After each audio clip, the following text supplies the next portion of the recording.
Nous vous présentons la célèbre tortue grosse-tête de l'île des Pins, retrouvée coincée et affamée dans la piscine naturelle il y a quelques mois.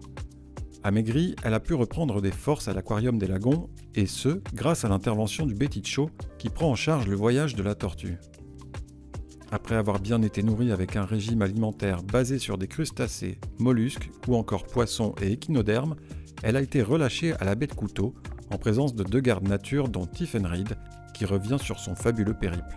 Donc le 28 décembre 2023, il y a eu un appel d'une personne qui est bénévole à l'Aquarium des Lagons et qui était en fait en vacances sur l'île des Pins, qui a contacté le COS NC, donc le 16, pour déclarer qu'il y avait une tortue qui était en difficulté dans la piscine naturelle de la baie d'Oro. Donc suite à ça, on enclenche en fait toute une procédure pour essayer de récupérer l'animal.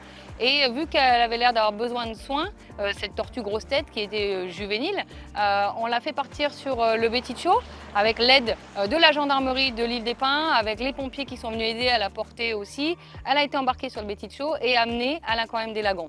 Elle y a passé 3 mois où elle a pu être soignée par le docteur Lac et toutes les équipes bien sûr de l'Aquarium des Lagons qui sont aux petits soins en fait, des tortues qui sont amenées.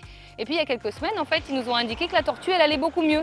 Donc on s'est dit que c'était l'occasion en fait, de la ramener à l'île des Pins, de profiter de faire un moment de partage et de pouvoir faire un peu de sensibilisation auprès des enfants du coin et d'expliquer en fait, que quand on a une tortue comme ça qui est en difficulté, il faut vraiment avoir le bon réflexe, il faut appeler le 16 parce que derrière on peut sauver certains des individus, pas tous parce que des fois quand on en trouve, ils ne sont pas du tout en assez bon état pour qu'on puisse les sauver, mais ça vaut le coup de toujours essayer. La Nouvelle-Calédonie est le 2e plus gros site de ponte pour cette espèce dans le Pacifique Sud, après l'Australie.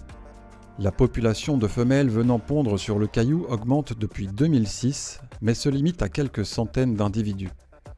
En règle générale, la longueur moyenne d'une tortue grosse tête est de 1 mètre, pour un poids moyen de 150 kg. Donc vraiment, on recommande aux gens d'appeler le 16 et puis on peut avoir des belles histoires comme aujourd'hui où ça se finit bien. Cette tortue, elle a regagné la mer et on espère la revoir dans 10-15 ans quand elle aura atteint l'âge adulte et qu'elle viendra pondre ses œufs.